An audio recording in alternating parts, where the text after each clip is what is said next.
Hello everyone, welcome back to my channel. Today, we will continue the story of the Monkey King. This time, the story begins after Sun Wukong was killed and his soul was sealed at the bottom of the ocean.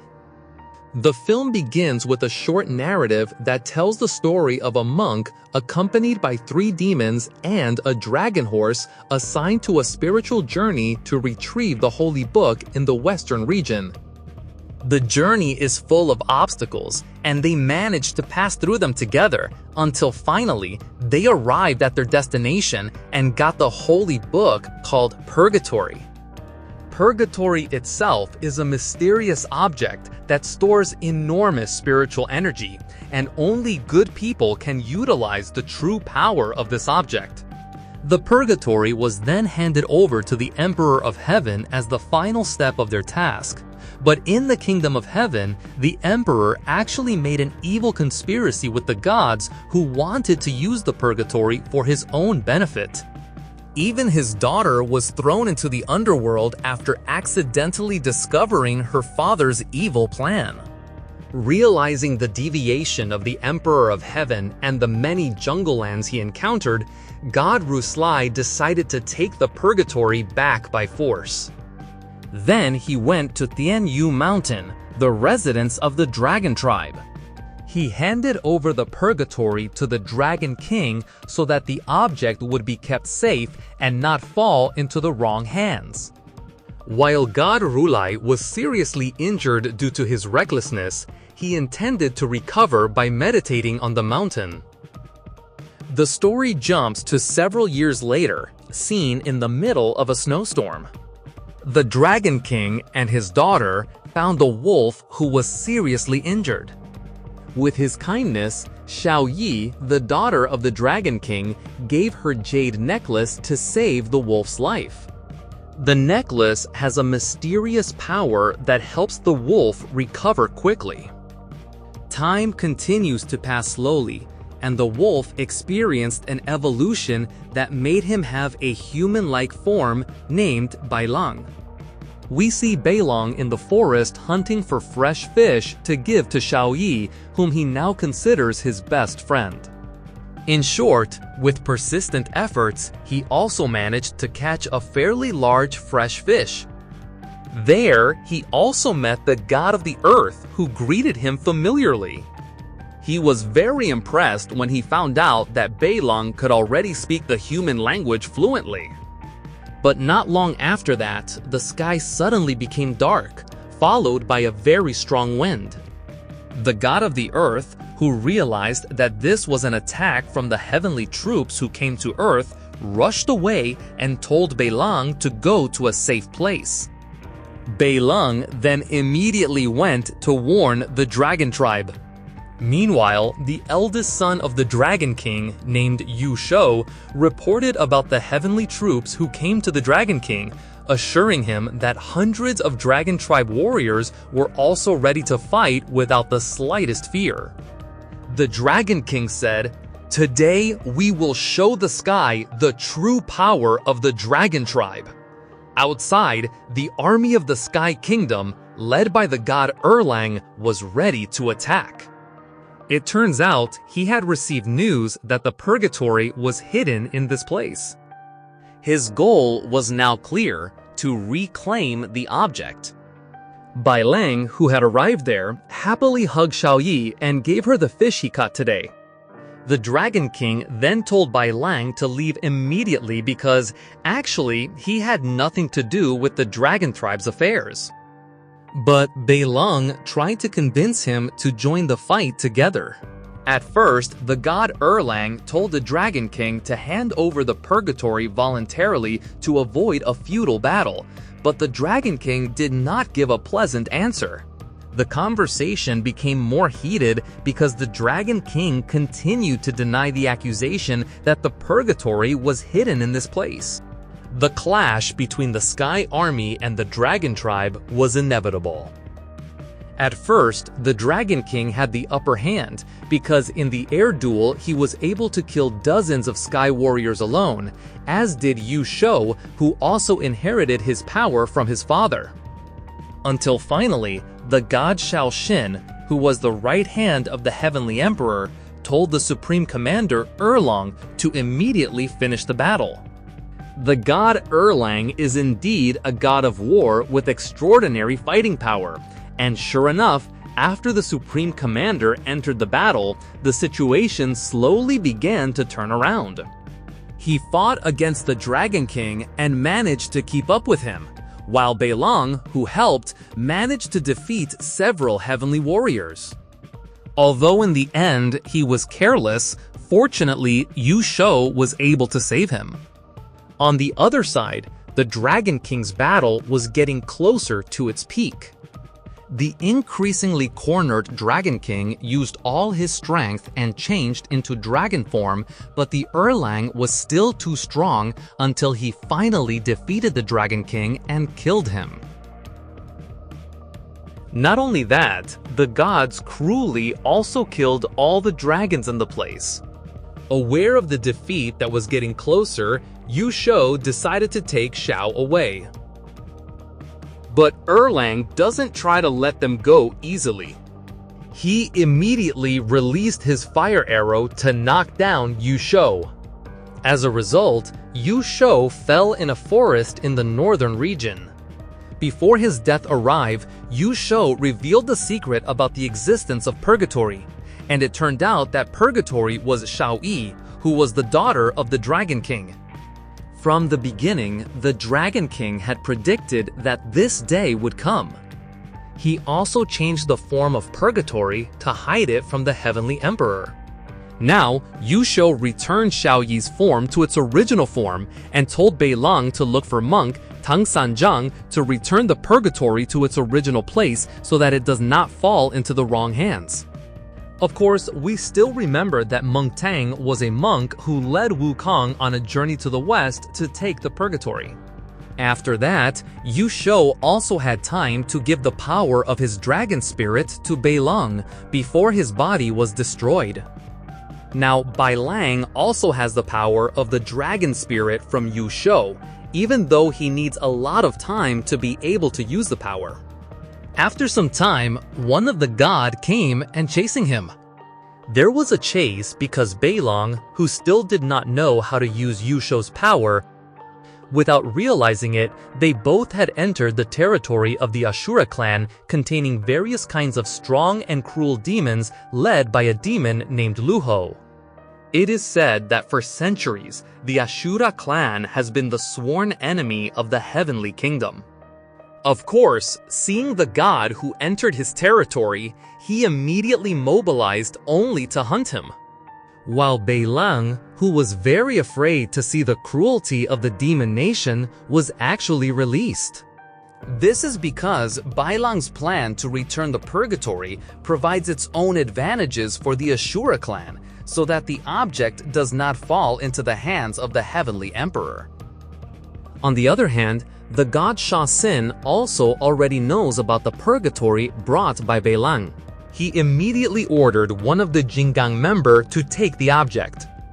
Following the last message from Yu Shou, Beilang continued to walk to find the whereabouts of monk Tang Sanjiang. Until finally, he asked the god of the earth and was told that monk Tang was in a city called Chang'an. If he continued walking to the southeast, he should have arrived 10 days ago. The god of the earth was also kind enough to give Beilang some gold coins to survive. Long story short, he arrived in the city of Chang'an. Beilang, who was confused and had never even seen the face of monk Tang, decided to rest and buy food with the gold coins he got from the god of the earth. As a result, the traders flocked to offer their wares to Beilang. Luckily, he met a kind trader who told him the location of monk Tang, who was in the largest embroidery house in the city of Chang'an. In short, after giving some gold coins, Beilang managed to enter and meet monk Tang. But here, it looks like the monk who only likes to lie down, as if he has no enthusiasm to continue his life. Beilang then tries to convince monk that he needs his help to travel west again to return the purgatory to its original place, so that it does not fall into the wrong hands. Unfortunately, Beilang's words actually make the monk Tang emotional, reminding him of his trauma in the past when he witnessed the death of his student right in front of him at that time when he wanted to hand over purgatory. He ignored Wukong's warning about a bad feeling. As a result, he fell into despair and was only given some gold before leaving the palace. At that time, he did not have the courage to ask anything, making him feel that he was a very cowardly person. Now, he also vented his emotions by beating Beilang, even though for a moment, Beilang's words, who did not want to hand over purgatory to the wrong hands, also reminded him of what Wukong said. Not long after that, one of the Jinggang members who was ordered to capture Beilang appeared. One of the Jinggang brought 2 men who he immediately ordered to capture Beilang. Of course, Beilang also put up a fight and did not want to hand over purgatory. While the monk Tang, who had given up, was silent because he did not want to interfere, 2 soldiers of course had overwhelmed Beilang. Until finally, in a desperate condition, he managed to use Yu Shao's power to defeat them. Now it was Jinggang's turn to intervene directly, but it turned out that the previous Beilang's attack had really drained his energy.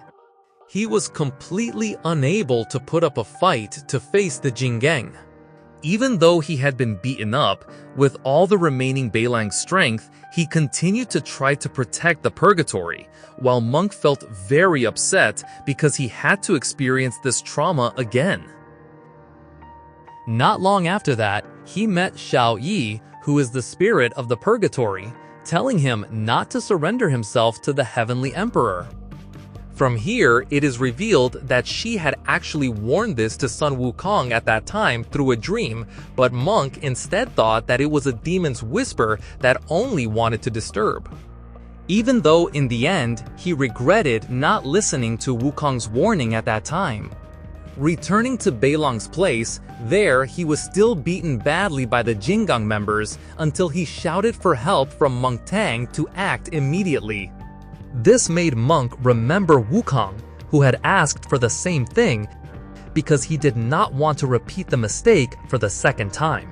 Monk Tang also got back up and immediately came to help Beilang. He was determined to rewrite history by being willing to travel back to return the purgatory to its original place. It turns out Monk Tang is also a very strong fighter. He even invited the Jinggang to leave immediately so that defeat would not embarrass him, feeling underestimated. It was very emotional by bringing out his maximum strength, as well as Monk Tang, who made their fight very fierce.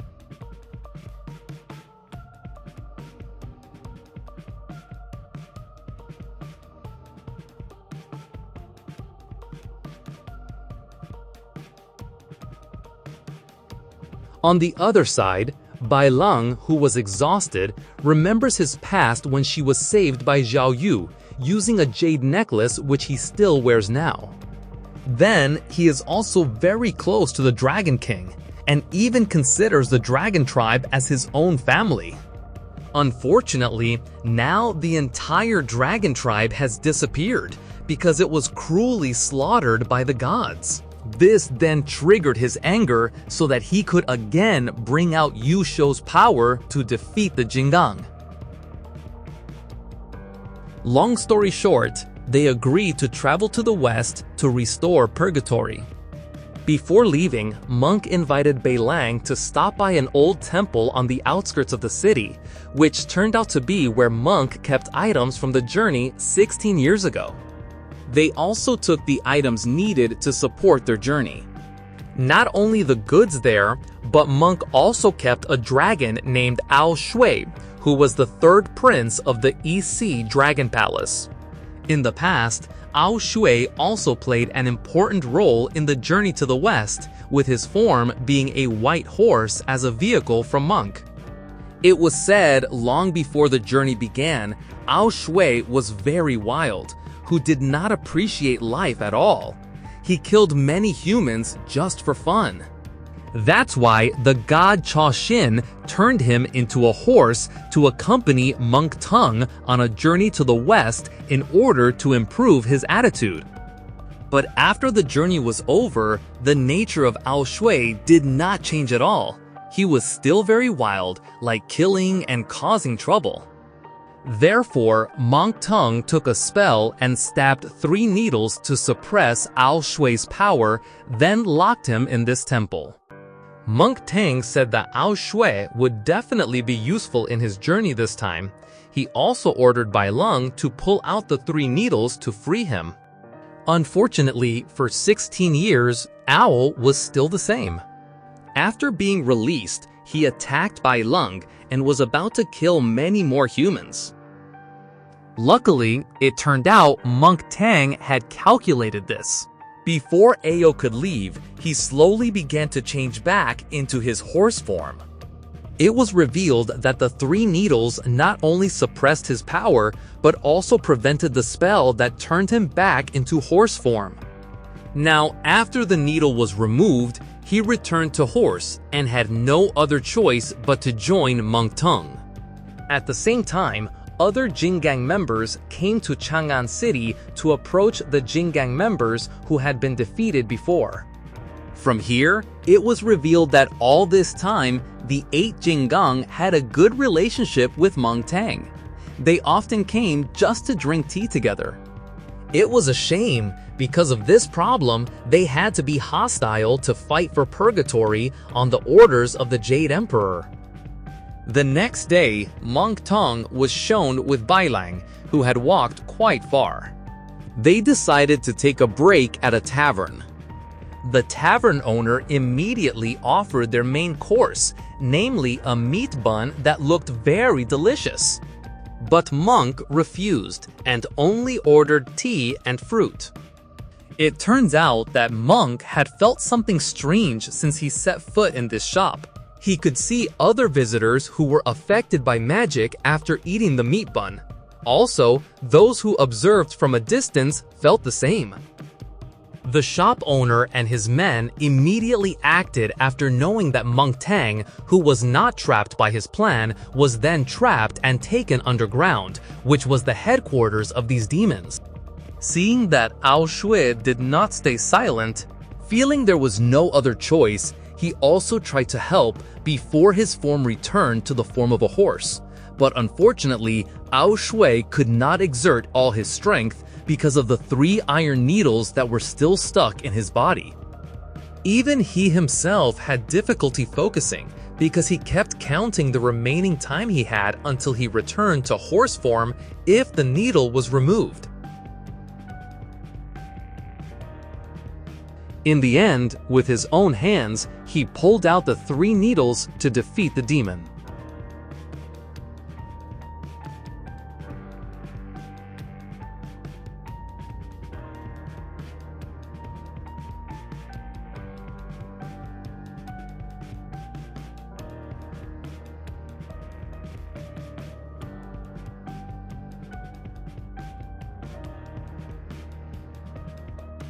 In the ground, Monk Tang separated from Bai Lung. Monk Tong then met a child who was also trapped. The child followed Monk Tang because Monk emitted a light that prevented evil creatures from approaching. Besides that, Monk Tang also tried to find out the origin of the ghost in this place. It was said that at first, this place was a village where a mother gave birth to a very terrible baby, suspected to be the incarnation of the demon. The husband tried to protect his family from the wrath of the residents who wanted to kill her baby until his house was burned and the husband died in the incident. With a very deep hatred, the mother turned into a demon that preyed on humans. On the other hand, Bai Long managed to find the location of the demon with his child, who also became a demon. there was a fairly fierce battle.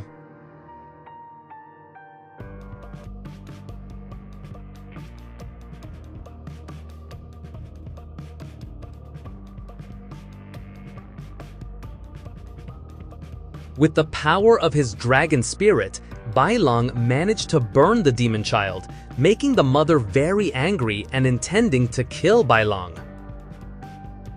At a critical moment, fortunately, Monk Tang came to help him.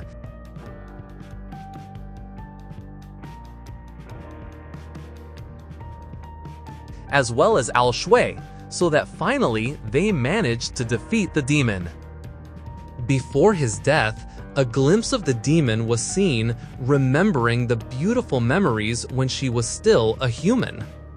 Then Monk Tang prayed for her so that in the future she could be reincarnated as a human and gain happiness in the next life.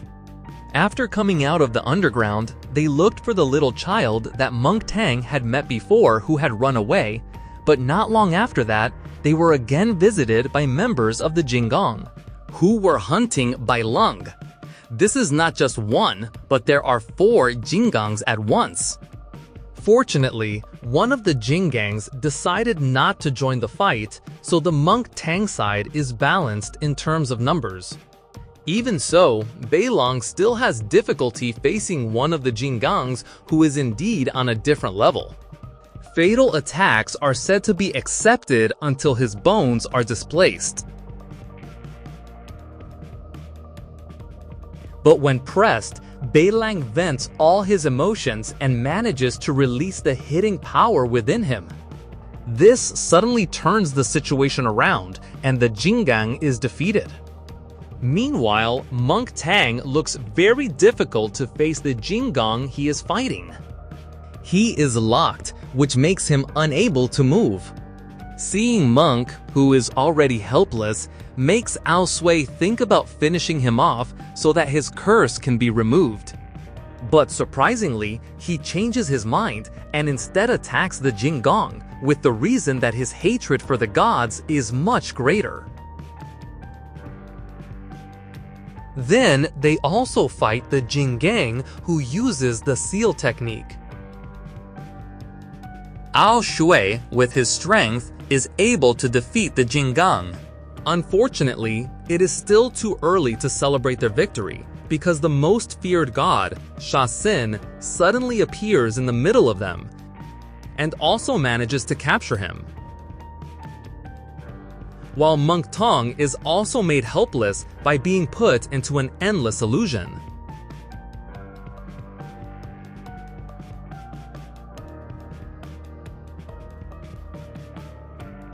Bailong, who tried to fight it, tied the capillary of 3 flavors of fire, where if he fought, then the fire would get hotter.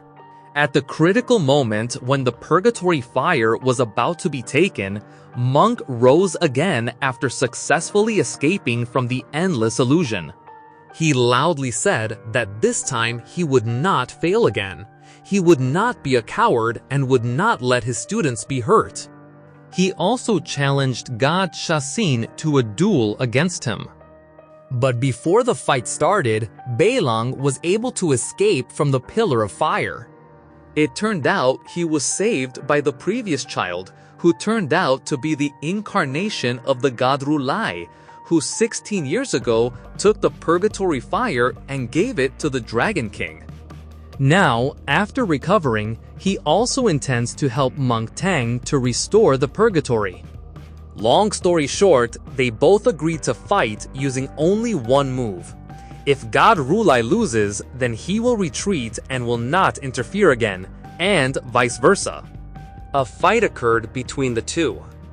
Sha Xin immediately flew to the sky, ready to use his strongest move, a giant statue with 1,000 punches. While God Rulai, who did not want to lose, also used his strongest technique to block the attack. Until finally, because he was too focused on strengthening the attack, God Sha Xin was careless, and Rulai took advantage of it to release an attack from close range as a result of winning the match. With that defeat, Sha Xin was also willing to return to the Sky Palace with the other Jinggongs, even though he grumbled that next time they would not be as lucky. While Monk also prepared to continue his journey, but Rulai had to separate because the fight had really drained his energy. Now soon, his shadow would disappear, while it turned out his real body was still meditating somewhere. Rulai also gave his prayer beads necklace to Monk Tang so they could continue to be connected. After that, they continue their journey and part 2 ends. I hope you guys enjoyed it. I'll see you next time.